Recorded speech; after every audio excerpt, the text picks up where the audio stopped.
Welcome back to the Football Terrace. Tottenham 2, Brentford 0, Man United 0, Crystal Palace 2. Another abysmal performance at home by Manchester United. Not good enough up front. Two big defensive mistakes and an insult to injury. Lisandro Martinez appears to have done his MCL or ACL and looks set for the sidelines again. But another bitterly disappointing day at Old Trafford for Manchester United. Hit the like button. Make sure you're subscribing. Make sure the bell notification is turned on as well. A big shout out to our title sponsors, Stocks FC. And I have to say, I'm just going to take my mind away from Man United being so poor today. It's on the fact that I am quite glad that I bought stocks in Mateta quite a while ago. Paid a good dividends to me. He's on a great run of form right now. So if you are a player, a user of Stocks FC, still available very cheap at 41 pence per stock. Keep scoring goals, on a great run of form right now. So the rewards are going to have a really big payout. But take a look at stocks at the end of the show. Everyone who signs up to a new account goes in the draw for a brand new PlayStation 5 and you get 5 free stocks. Look, I'm bitterly disappointed with the way United performed today. I want to start off, though, by saying congratulations and well done to Crystal Palace. It was stinky from them. Yeah, they sat in. They were hard to break down. 11 men behind the ball for large periods of the game. And that was annoying and that was frustrating. But at the same time, was I really expecting much? Was I expecting anything different? Was I expecting Crystal Palace to be open and expansive? No, they were always going to come and be hard to break down. They were going to be resolute. And it's funny, really, because yesterday I got rivals getting very angry at me when they said, do you wish you kept Alanga? And I said, look, most people play Man United and they sit behind the ball. They make it hard for us to break them down. They make it very difficult for us to play. And as great as Alanga's doing, that doesn't happen to Nottingham Forest at this particular moment and at this particular juncture. So, and I got a lot of stick in the comment section with people saying, Terry, no, that's nonsense. No one sits back against Man United, blah, blah, blah, blah, blah. Obviously, today that's been completely debunked and completely disproven because they sat deep. They absorbed the pressure. As you say, it was stinky football, but very effective football from Crystal Palace. And I understood why they do it. If they opened up and were more expansive and gave us loads of room in behind, the result could have been different. So I want to congratulate them, first of all. I want to say a big well done to Crystal Palace. They pick up the victory. Very sort of predatory in the goals they got. And we had warnings in the first half. In the first half, though, our defensive line was good. They had two big opportunities, which the commentators neglected to mention. We caught them offside. If you go back and watch the freeze frames as the balls were played in, the two big opportunities Palace had in the first half, we had the defensive line working correctly. In the second half, the frustrating thing for me is Maguire gets caught under the ball. He then gets a little nudge in the back and he doesn't have the whereabouts to fall over, which he should do. Maybe you get the foul. But then what happens so often in football is attackers and defenders think so differently. As Mateta anticipates the goalie saving it or hitting the bar and falling to him, Maguire stands still. Poor from him, really. He should be anticipating that dropping down and trying to get ahead of Mateta. He doesn't, and it's 1-0. And then I think most Man United fans, having watched the course of that game, and we'll get on to the attacking problems in a moment, it felt like it would end 2-0 rather than 1-1 to me. We then caught on a counter, and Maguire did a brilliant job. He played the line perfectly, but Maguire was asleep. And just as Maguire goes to step up, they play the pass. It was marginal, but if Maguire is awake, if Maguire stays in line with Yoro, and Yoro did exactly the right thing, and then it's offside. But two little poor moments of defending really cost us badly today. But the problem for me, aside from those mistakes, was, first of all, I got the experiment from Amroim, but it failed. We saw Mainoo brilliant in the 10 the other night. Playing him in the 9 just didn't work. The opening 10, 15 minutes, we looked good. But then it got figured out. And he's not a number 9. He doesn't have the instincts for it. And the biggest foul point, when we were on top, there was a great bit of play on the left-hand side. Garnacho turned and put the ball across the 6-yard box. but Mainoo would drop to the edge of the box because he's a midfielder by nature. There was no one there. As much as we hit the post early, there was a great shot and block by Garnacho, a wonderful bit of a move from United where Henderson saves from Bruno, and then a great shot from Ugarte, which is brilliantly saved and blocked. The best opportunity for me doesn't count as an XG moment because there was no shot, but it's because we didn't have a number 9 on the pitch. The problem is, though, our number 9s aren't very good. And we saw it when they both came on. There was a few good touches here and there, but the amount of times we had attacks and Xerxes overhitting the ball or undercooking it. In fact, the second goal came from him giving the ball away. He's trying to thread the eye of the needle when there was still a long time left in the match. He shouldn't be taking that kind of risk from that angle. You know, he's not Zinedine Zidane. So we had real problems in the attack today. But then the overall team, sloppy on the ball. And this is everyone today. Ahmad, I would say 5 or 6 times today, we're working the ball in triangles. It needs a simple pass on the inside. He's back flicking it. He's trying a bit of a trick, and it kept on going back to Crystal Palace. Maz, the amount of times he took the ball on the turn today. He's been brilliant at that this season. Just heavy first touch, losing it again and again. The low on the left-hand side, exactly the same. We work the ball into a good position. It's okay, well, a little 1-2 here, and we're in. It hits Delow's foot, and it's almost like you ever thrown a tennis ball on like a concrete floor and it goes everywhere? It's like bing, bing, bing, bing, bing. We used to have these landings on the estate I lived on in the tower block, and the landings were like solid concrete floors and walls. And sometimes you play football out there. You know, you blast a little tennis ball or even a leather ball and it goes ding, ding, ding, ding, ding, ding, ding. That's what happens when Delow tries to control it. It bounces off of him. So we really were poor in that element of the game today. We've known for a while we need the technical flaw of this team to raise, along with the physical side of it as well, which is important. So, yeah, bitterly disappointed with Manchester United today. There's no defending it. You've got to call it out. Poor lineup from the manager. Poor play individually in the attack. And as I said, I'm not just going to single out Delow, who's getting a lot of crap. Ahmad poor today. Maz poor today. Delow terrible. Then you've got the 2 mistakes, one from Euro and Maguire for the first goal, and then Maguire for the second. You've got to call this out. It's poor, but I am remaining calm. And the reason that I'm remaining calm is because I said when we won our last 2 European games. I said last weekend when we beat Fulham. I said when we beat Arsenal, when we played well against Liverpool, there's going to be some peaks and there is going to be some troughs. And this is going to go on for a while at Man United as this team and the squad gets overhauled, as they learn the system and as new players come in.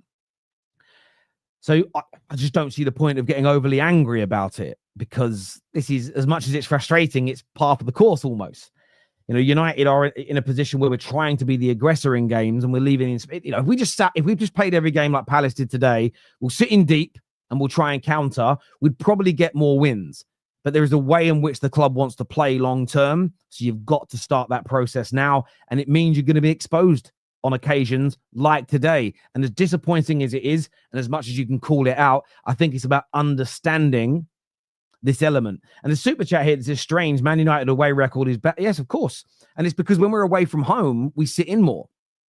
When we're at home, we're the aggressors more. And sometimes that's by design. And other times teams make you be. You're at home. The emphasis is on you. Palace go, there's the ball. We're going to sit back and you've got to break us down. So look, very, very disappointing. One thing I will say, though, like a number of our defeats under Amroim, if we had Bagsman in our team, I think the result would have been different. A clinical number 9 would have been in that 6-yard box when Garnacho pulls it across. I think a clinical number 9 or more clinical players, the cutback from Mainoo that Garnacho hits, I think maybe is a goal. The chance Mainoo had to hit the post, I think a proper number 9 may score that opportunity.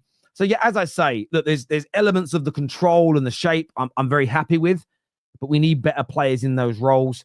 And as much as I've said recently, you know, Maguire, he's done quite well in this 3 so far. Over the course of time, we need better, because we just saw Maguire mistakes again today that cost us. And someone was like, Terry, but what about Lenny Yoro? He's a young kid. Again, I'm just not going to put the pressure on an 18-year-old having to be perfect. There's going to be lots of mistakes from him. We always rave about Sol Campbell's, Tony Adams, Rio Ferdinand, Nemanja Vidic as examples, John Terry. Go show me them at 18 years of age and see whether they're perfect. It's absolutely ridiculous to start. You can criticize and give constructive criticism, but I'm looking more at the experienced players to be the leaders on the pitch, and I thought they were poor in that regard today.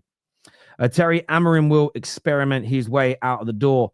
Potentially, if he keeps losing, he said it himself, if he doesn't win enough games, and we don't improve enough over time, yes. At the same time, I'm not that concerned for him right now. He's had 0 players purchased for him yet. They haven't done any kind of build towards creating the squad that he wants. So, yeah, I'm not that worried about his job at this particular juncture, personally. But over the course of time, if he doesn't win enough games, he'll lose his job. Quite normal. A manager who plays with wingers and 5 at the back at United. He doesn't play with 5 at the back at United when we attack. This is the thing. You don't understand Amorim's system. The way the fullbacks need to operate, and ours don't do a good enough job because they're not natural wing backs, is when we're defending, they come back and it becomes a back 5. You're absolutely right. When we attack, it's meant to become an attacking 5 as well, with essentially the 2 10s, the 9, and then the wing backs. So essentially, you have 5 in the defense when you're defending, and you have 5 in the attack when you're attacking, and then you have the 2 midfielders in the conduit between that. The problem that we have is we don't have attack-minded wing backs, so they don't get involved enough in our attacks when we're up there. So we end up being numerically outnumbered, especially against the low blocks. And the reason they don't push themselves up enough is they don't have the physicality and the speed to be and stamina to run up and down for a full 90 minutes. And that is what's going to take time in this system. And if you actually read and research, don't watch anything that's been produced since he's been the Man United manager.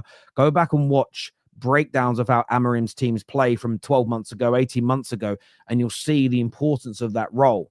So as frustrating as it is, that's why Dorgu is one of the first players that we've gone and looked at, and there's other fullbacks that we're linked to in the summer. And I think that when we get them and specialists in that role, you will see improvements in that. So yes, you can say it's 5 at the back at United, but that is a naive view of the system. Playing Mainoo false 9, Amroim is a fraud. Well, when you say he's a fraud, this is you can have that opinion. I'm not even going to challenge it. You can have that opinion that you think he's a fraud. What I'd love you to do is predict the next 3 years as him as a manager. What will he achieve then? Have you got the balls to say he's a fraud and then make a bolder prediction? I dare you. Your manager still getting a pass. Absolute disgrace. Any other manager would be sacked. Don't dismiss this discussion, please. I mean, if you want him sacked, you want him sacked, and people are allowed to come on and have it. Explain why you would sack him. Who would you bring in? What do you think he's getting wrong? Break it down for me, Sean. I'm not stopping the discussion point. I just don't think he needs to be sacked. I understand what's going on. We're systematically changing the way the club plays football mid-season. Should have started it in the summer. I was called an idiot for suggesting that. The reason you start it in the summer is because this happens mid-season when you do it. So tell me why we should sack him. But you've got to make a point. You can't just say he's getting a pass and he should be sacked. I think you need to give a little bit more than that, Sean. But yeah, more than happy. I'll ask it to the panel when they come on. Cobby false 9 is a joke. Your gaffer is clueless. Yeah, I mean, this is the irony in it. If Mainoo takes his chance, if Bruno scores that cutback, Ugarte scores these and we win, nobody's saying that. It's fine lines. I wouldn't do it again personally. Personally, I wouldn't do it again.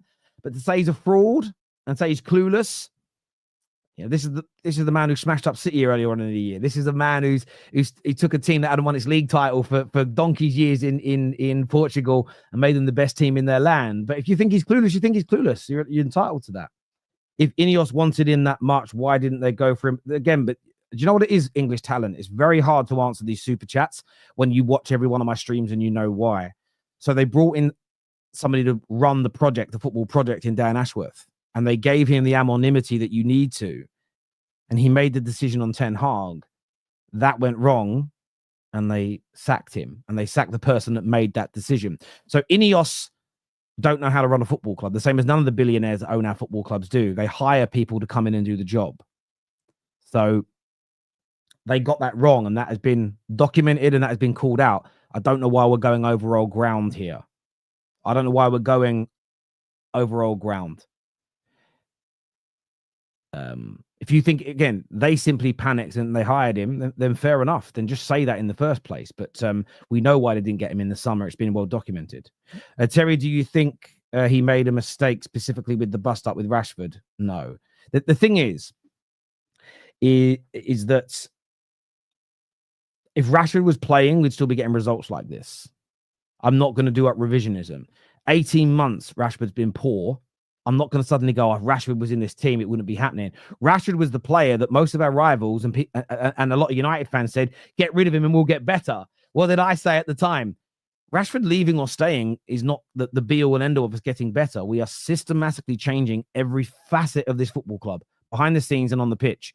It's going to take time. It always does. It always does. Clubs of this size. Amroim is elite, but he needs to replace 10 and 11 players. Then they will be scary. I agree, because it isn't just this is a full-scale club rebuild, and anyone that isn't prepared to understand that's crazy. Everton are 3 points behind us with a game in hand. Yeah, I know. We know how bad Man United are right now. But what are you saying? Like, make a point. Come on, we know that. What's your point? I mean, I don't want to. This is the thing. I can assume, but then I'm misrepresenting you. Are you saying sack Amroim? Cool. Then bring in who? Tell me how it's going to improve us. Make the prediction. Like, say something. It can't just be we're rubbish. Come on, more than that, please, English talent. It's this one step forward, two steps back. We never build any stabilization. Like, I understand wanting to experiment, but Ruben has to know your best 11 by now.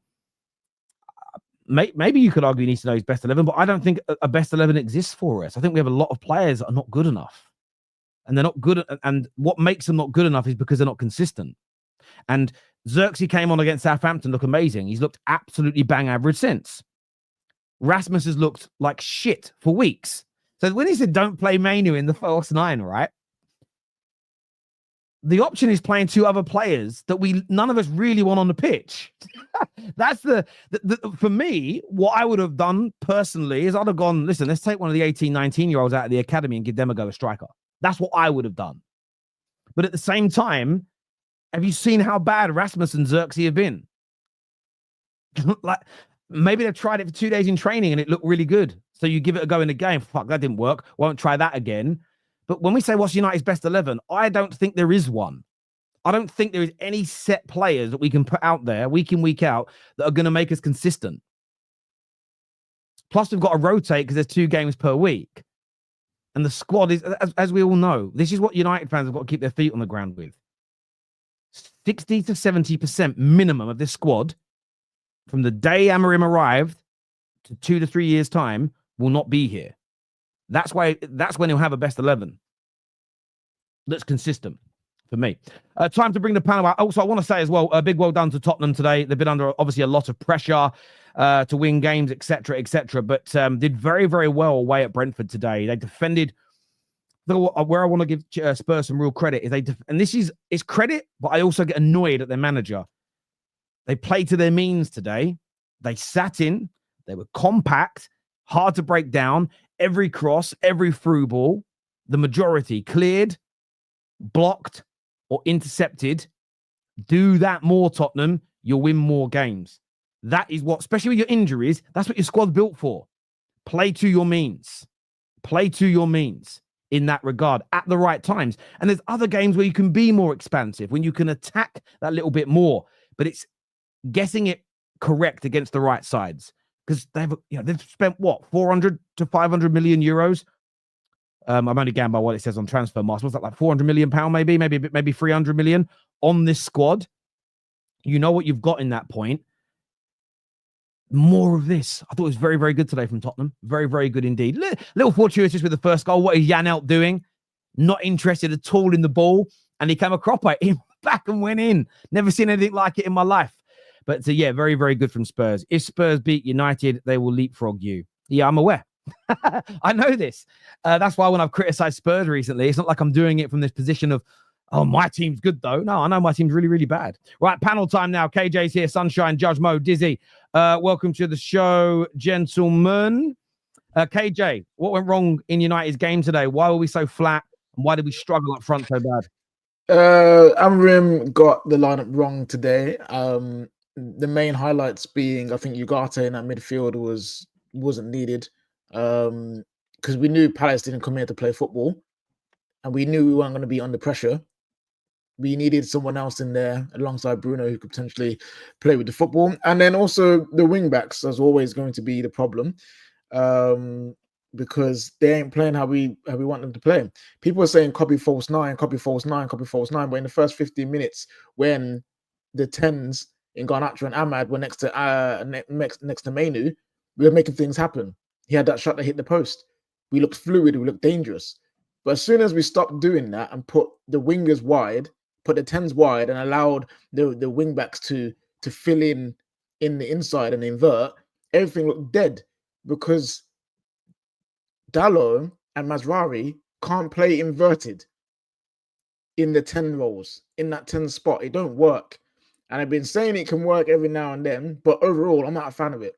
That's why we need the likes of Dorgu. That's why we need the likes of a right wing back who's actually a winger. That's why Ahmad, when he plays there with an actual 10 like Kobu last game, he looked decent because we had a profile in that position where it was supposed to be. So Amroim got this selection wrong because we should have been set up to beat Crystal Palace at home. What's the point of being at home if all you're going to do is make mistakes, not be clinical, and just lose games in general? So yeah, I feel like it was that. Maguire, listen, I heard people say that, we should maybe keep him for longer because he's going to be great personnel for the squad. He's confident in the back three. Well, in the last week and a half, we've seen my man make 2 clear mistakes that's led to goals. Actually, no, 3 clear mistakes that's led to goals, and they all are basically the same thing. Sleeping. Losing focus. Which we have been saying for months, years, that this guy does. But because every now and then he plays a few good games and he's solid when he has to play backs against the wall football, he has to stay. No, man. No. I know we extended his contract for PSR reasons, and I get that, but man needs to go. Yeah, long term, absolutely he does. The problem we have with that conversation is there's so many holes in this squad. It's a problem, but it's not a problem that needs. Do you know what I'm saying? Like, we've got a hole in our roof, so everything's getting wet. Do you know what I'm saying? We've got flooding coming through the back door. I totally understand we've got a cracked mirror in the bedroom, but we've got to get the hole in the roof fixed. Like, I understand, but I need to highlight it because people will brush over. No, I agree. Because I want to talk about Kobe at 9. No, Kobe at 9 wasn't the reason why we lost. I think the biggest thing you said that stands out though is we started well when our 10s were next to Mainoo, and then instantly we've seen this too often where the fullbacks are not getting forward, they're not supporting the attack, so the 10s go out wide. And then suddenly we're isolating Mainoo in the same way we isolate our number 9s. Yep. It's clear. It's clear to see. But hey, let's just go attack Amroim for everything. Let's blame Ineos for everything. Yeah. Instead of actually looking at the actual problems, which is the squad and the amount of time they will take to fix it. And yeah, I 100% agree. And for me, the performances like today is what makes, like, when I see people like vehemently defending certain players kind of funny to me. Like, we are so far off of being a good team that the fact that there's people fighting for sacrifices being made is shocking to me.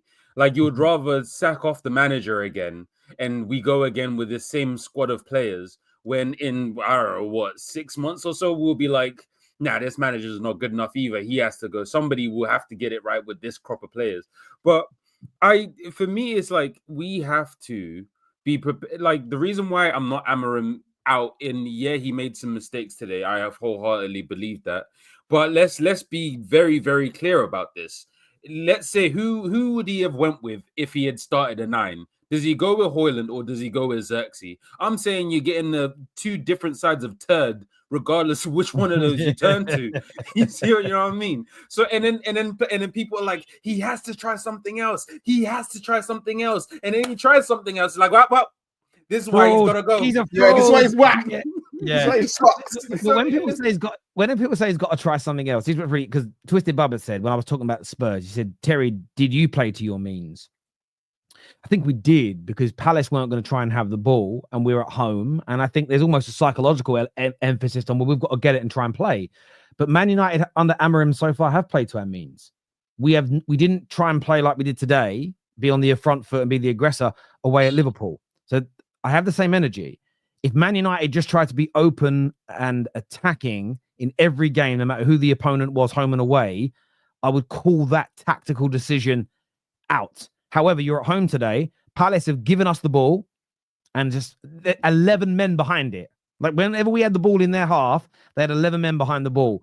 And they got their tactics right and they're very good, Crystal Palace. That has been something that their manager has drilled into them now for about 12 months. And that's how they like to play. And you look at their record, especially when taking the lead, very, very good. One.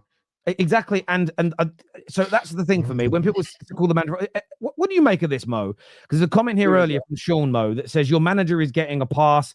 Absolute disgrace. Other managers should be sacked. Don't dismiss this discussion point. So a lot of rivals in the chat and some Man United fans saying he's a fraud. We should be calling him out more. The system isn't working. And essentially stating that we should be calling for him to be a Liverpool fan here. Then they rarely do this to their own manager, but they're saying that we should be calling for the manager to be sacked. Do you agree, Mo, with this assessment from Sean and rivals in the chat? Not at all. Like, if I'm looking around, I don't see the big manager that will come in and change the mentality of these players. These players need a big manager with a big personality. If you sack Amroim now and you get someone else, I think you get worse, even worse than what you are now, in my opinion. I don't think he's a bad manager. I think the players has a wrong mentality. I actually think that all the 11 players, bar Lenioro today, maybe Amad Diallo should go, including Kobe Mainoo, because he can't get the best out of him. And I'm really saying only these two. Bruno Fernandes, good player. He won't play good for Man United again to the level that Man United need. He might be top 6 player for Man United again, but he won't be the guy to lead you to go and challenge for the title, even though I believe he's a good player. Scapegoating Amroim is wrong, right? Amroim had like, 2.5 months to work with these guys, and clearly these guys are absolutely... Okay, the problem is, I'm not going to change what I said, right? These guys are not worse than Crystal Palace. You guys have to understand this, right? I hope that all of you guys, 4 of you Man United agree, right? They aren't. Your starting lineup today should not be worse than Crystal Palace. Like, no one can convince me of that. Right? Hughes in the middle, with all due respect, Sarr, and the rest of them are not. You're not worse than them. The problem is you look worse than them. On paper. Thank you so much. Which is my point always. That the problem with these players is not the manager, it is not the tactics, it's the mentality and the execution on the pitch.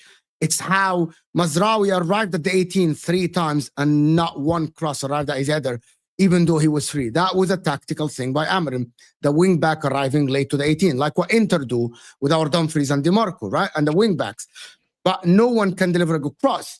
The only thing I'm going to say today, that there's 2 things wrong in the lineup today. I think he's playing Garnacho today as a showcase for someone to come and buy him, because I don't think he suits this team at all. He doesn't suit that rule at all, Garnacho. So he wanted him to play well, and it backfired, because if you were going to get 60 for him, you're going to get 35 or 40 for him now. And like, you guys watch Garnacho today. Even Bruno, like I have to say that even Lisandro Martinez looking at him was like, what are you doing, bro? What are you doing with the ball?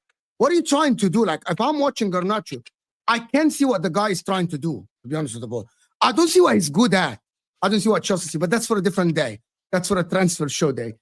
Kobe Mainoo at the 10, that's scapegoating the guy, and that is on Ruben Amroim. Kobe Mainoo should not be playing false 9. You have 2 strikers, play one of them. Even if they are bad, it doesn't mean you play someone that never played that role and shouldn't be in that role, right? Play a striker, play Kobe Mainoo on the left 10, and go with it. They cannot be. It's what you said, Dizzy, I think is wrong a little bit. Respectfully, it is wrong. You said about people said try something else. It doesn't mean you play a center back up top or a wing back up top. It doesn't mean that you play Ugarte up top, right? Try something else. Doesn't mean you play Harry Maguire in goalkeeper because what's his name? Onana's not doing well. I thought today Kobe Mainoo, he didn't play well today because he was not in the right place, and he was trying to drop deep, but it was very congested in the middle, right? Because there was Bruno, there was Ahmad, there was Ugarte, there was even Alessandro stepping in the midfield. That is my take on the game, to be honest. It's a mentality problem for Man United still. Amroim needs to actually say something better in the media. I feel like he sounds defeatist in the media, and that is transmitting to the players. Yeah. Do you know what's interesting? I do agree with the mentality element, and I agree with, maybe not on the Mainoo point, but I agree with you wholeheartedly. Like, the majority of this squad's got to go, and some of it isn't even about ability, but it's about the scarred nature of everything that's gone on in the last 3 years, 5 years, 6 years, 10 years. It's one of the biggest reasons I wanted Rashford to go. I just think a change is as good as a rest sometimes. This is what I would say to all the rivals saying we've got a call for the manager's head to go. When Ollie was failing, when Ten Hag was failing, the attitude from rivals was, give him a new 10-year deal. Wee, keep him. The fact rivals want United fans to turn on Amroim to force him to be sacked, the energy tells me that they understand what he's trying to do. And they'll say it like, well, I'm sure the comments have been saying today, you guys criticizing the manager, criticizing the players, criticizing mentalities, excuses. They say that's an excuse rather than, because what they actually want is us just to say the manager's shit and they want to start a free-for-all. There'll be a United fan that will be on YouTube today that's probably going to go a little bit too early and is going to start the Amroim out train at some point in the next few weeks. Because they want we already know when to start it. But hold on. I'm sorry. Someone will do it to get popular, but right now getting rid of this manager would be again, long term he may not be the guy.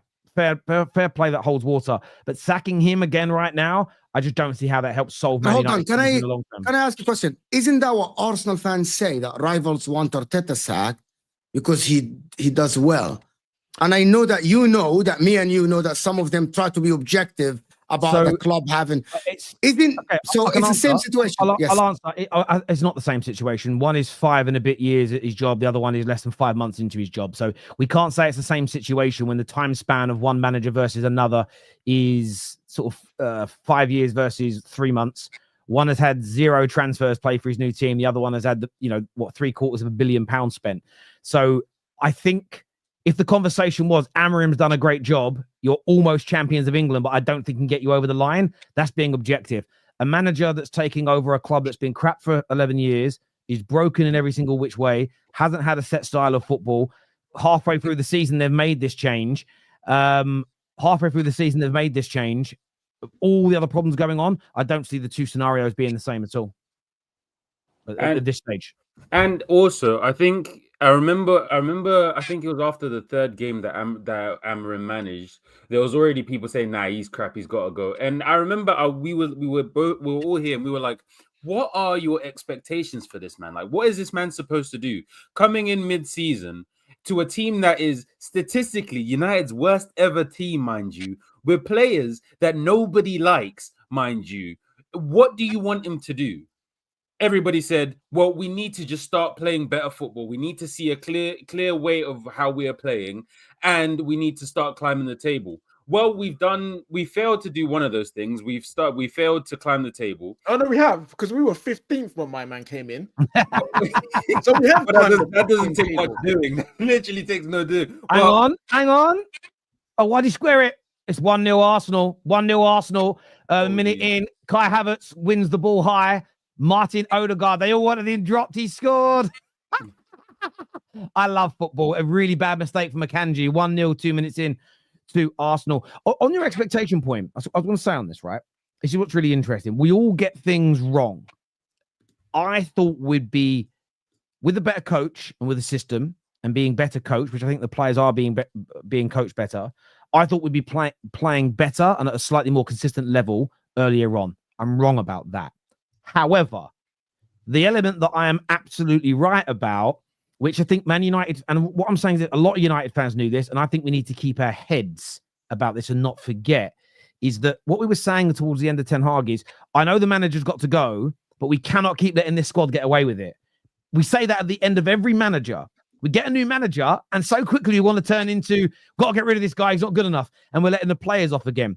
The other element, which is key, is people like myself, KJ, Dizzy, Sonshine, I've said for ages, anyone who thought just sacking Ten Hag would fix us is a moron. And this is the thing.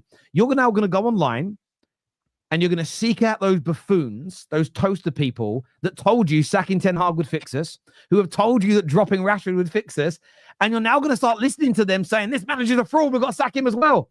It's crazy. Nobody's ever going to be right about everything. It's impossible. But please don't be drawn in and listen to the people that have been 100% wrong about the problems at Man United and the resolutions for it for the past fucking 11 years. You cannot be listening to these absolute stupid nincompoops because they're wrong every step of the way, and they're going to they're slow hanging fruit. But you know what? It's just a lot easier to go shit tactics, bad manager. It's very easy to say that. You don't even need football knowledge to say that. And then when anyone says, well, give it time, the response is just standards. I've got standards. It's not an argument. It's a scapegoat. It's not a conversation. It's just sack manager. He's bad. We need better coach. If you challenge it, the response is standards. I guarantee you that's all they're going to say. Go in the spaces, go challenge the TikTokers. I know their argument already because they've done it 5 managers running. We have to break the cycle to fix the club. Sunshine, what did you make of today, my friend? Underwhelming. First and foremost, I'd say congratulations to Palace. Palace are in a very, very, very good run of form at the moment in terms of just their confidence, how they're playing football. Yeah, it's not pretty, but when you come to Old Trafford, as we know, most teams usually have the confidence to actually go toe-to-toe with United at Old Trafford. That's a key thing I think that's been missed. Palace actually set up with a level of respect, not fear, but level of respect for United, which shows that what Amorim's been doing, there is potential danger in what he's trying to do with this current crop of players. But I'll be honest, I sound like a broken record. I think only this season I'm now seeing people reiterate exactly what I was saying last season and the season before, that these players cannot apply themselves. That tactics and formations is absolutely irrelevant. If you create chances, no matter how you create them, put the ball in the back of the net, and that will solidify whether your system works or not. The reality is that didn't happen today. Nearly 2-0 to another goal. Just give it offside. Sorry. No, it's all good. It's all good. Yeah, so, I think people slowly realizing that these players can't apply their talents 24/7, and because they've got a rut and they've got a consistency of dropping their mentality under pressure, whenever there's a level of pressure, we struggle. On the plus side, I do massively disagree with Mo. I think anyone that actually watches Kobe Mainoo and has had the privilege to watch him throughout his career would tell you that his technical ability will allow him to play in the 10, and I think he's shown why he can do that. Just the last game alone tells you that in terms of his movement, his IQ, his touches in and around tight areas. It's an option that Amorim's exploring, and I agree that he has to try these things because, like you guys said, rightly so, I do agree with you. As soon as the 10s went wide, we lacked a bit of creativity and killer instinct in the final third. And I don't know how long I've been saying it, Terry. I mean, you put a timestamp on it, but I've been saying for about 4 years, we need clinical finishers, clinical ballers in the final third. Yeah. And, I was told I was wrong. I was told I was chatting a load of crap. I was told that, no, change the system, the formation will work. And I'll be honest, common sense is just common sense. Like, if your worst stat is putting the ball in the back of the net, but yet defensively you're okay, it should tell you that maybe you just might need to get a couple of ballers who can put the ball in the back of the net and build that confidence. Because let's be honest, look at Liverpool. Liverpool started this season. They weren't playing great football, if you're being honest, but they managed to get results because even though they were struggling defensively, they were bagging goals, getting their results. And that in turn has produced a level of confidence for their team. So look, the Amorim stuff, I think it's just a load of rubbish. I'm going to give him the same grace as I did Ten Hag. 4 years at a club. You man laugh. Now you're not. Now you're seeing what's going on. 4 years for a project is not an issue when you understand, and I mean that, but I mean that word boldly. Understand what's necessary to rebuild a club. There are no profiles. I said the same for Ten Hag. There are no profiles that fit the ideology of the way he wants to play football. Therefore, inconsistency is bound to happen. He even told you that in the press conference. Maybe Ten Hag should have said that when he first came and he got a bit too naive, which I called out. Is that regardless of where you are on the table, Sunshine? Say that again, sorry? Is that regardless of how you play and where you are on the table this season, next season? Regardless. Absolutely. Okay. Wanted to make sure.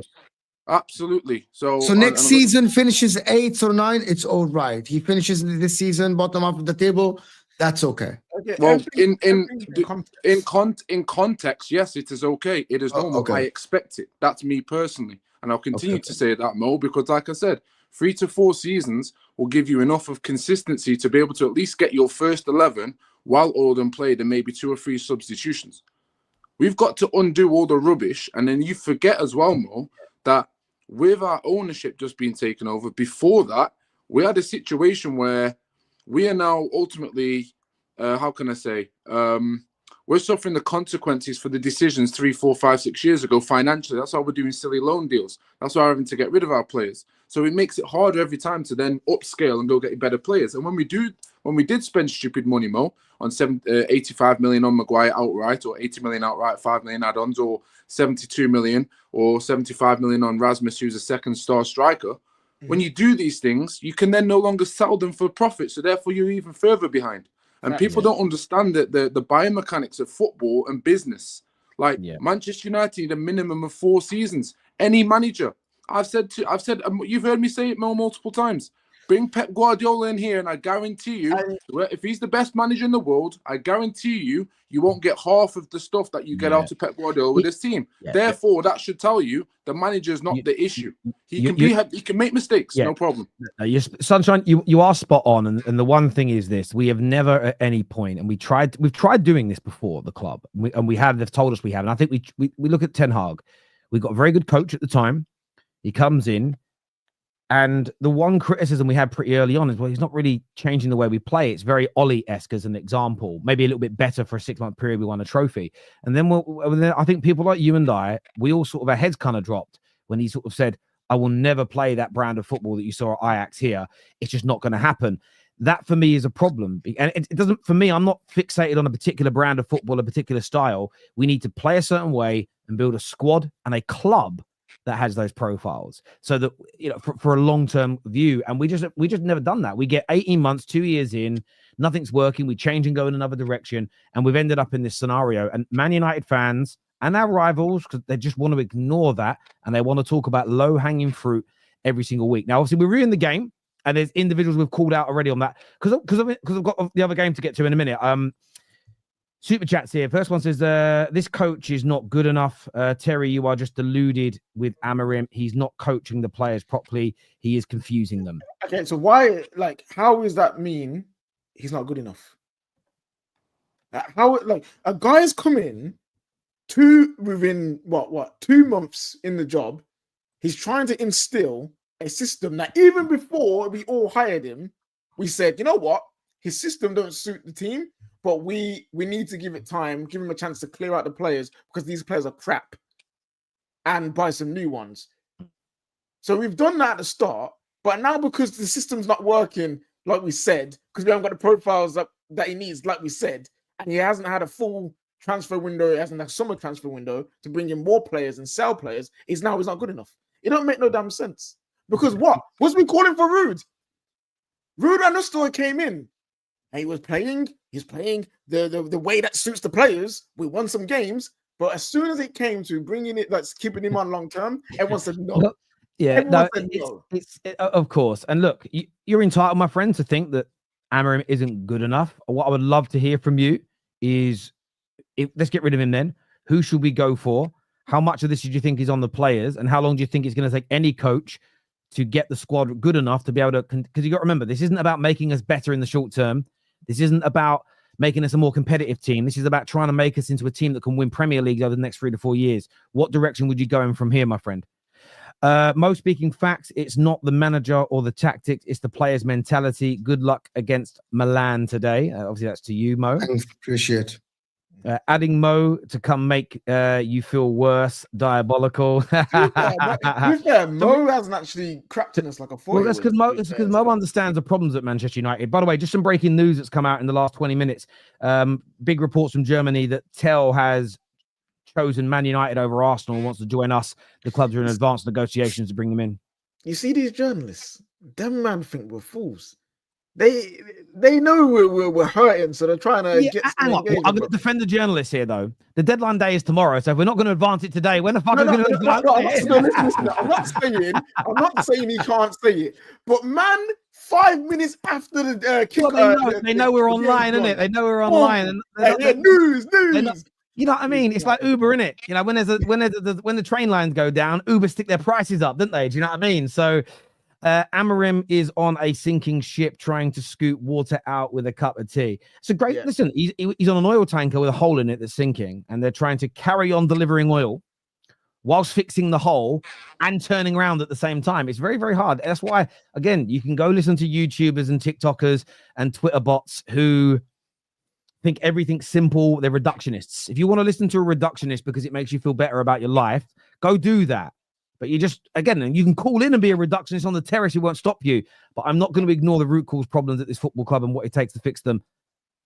Because not just me, but everyone who's known this has been proven right. It's not about I'm right, you're wrong. It's about what's right for Man United.